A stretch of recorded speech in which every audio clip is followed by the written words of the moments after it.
everyone and welcome back to another new video. So অনেকদিন আগে আমার শ্বশুরবাড়ির ছাদ বাগান তোমাদের সাথে আমি শেয়ার করেছিলাম। তখন শেয়ার করার সময় তোমাদেরকে দেখিয়েছিলাম ড্রাগন গাছটা। তখন কিন্তু বেশ ছোট ছিল আর ফুলও এসেছিল, কিন্তু এখন দেখো কতগুলো ড্রাগন ধরেছে।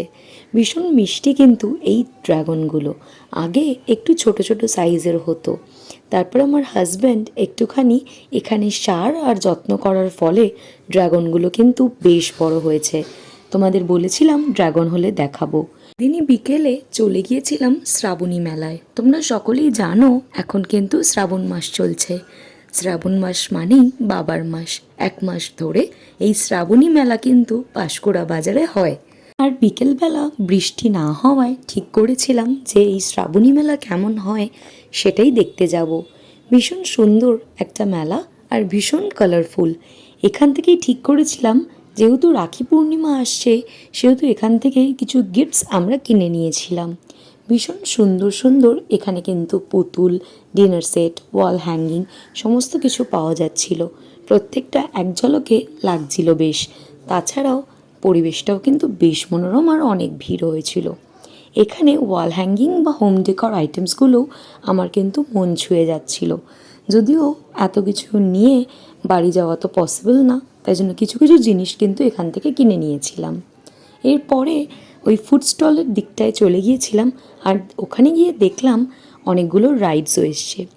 এই মেলাটা যেন ছোটোবেলার সেই সিঁথির মোড়ের মেলার কথা মনে করিয়ে দিচ্ছিল। আর এইখানে ভীষণ সুন্দর সুন্দর ব্যাগের কালেকশানও এসেছিলো। তারপর একটু চলে গিয়েছিলাম কসমেটিক্সের দিকটা, আর বাড়ির কিছু টুকটাক হাউস হোল্ড ইউটেন্সিলসও এখান থেকে কিন্তু কিনে নিয়েছিলাম। সবসময় আমাদের কিন্তু কাজের সূত্রে এদিক ওদিক যাওয়া পসিবল হয় না, কিন্তু একটা বিকেল দুজনের হাত ধরে মেলা ঘোরাটা কিন্তু বেশ মনোরম লাগে। তোমাদের এই ব্লগগুলো কেমন লাগছে সেটা কিন্তু অবশ্যই জানিও। আর like, share, comment and subscribe করতে কিন্তু একদম ভুলো না। এই যে দুটো সিপার দেখছো, এটাই রাখি গিফটে ভাইদের জন্য নিয়ে নিচ্ছিলাম। তারপরে চলে এলাম রাইডসের দিকটায়।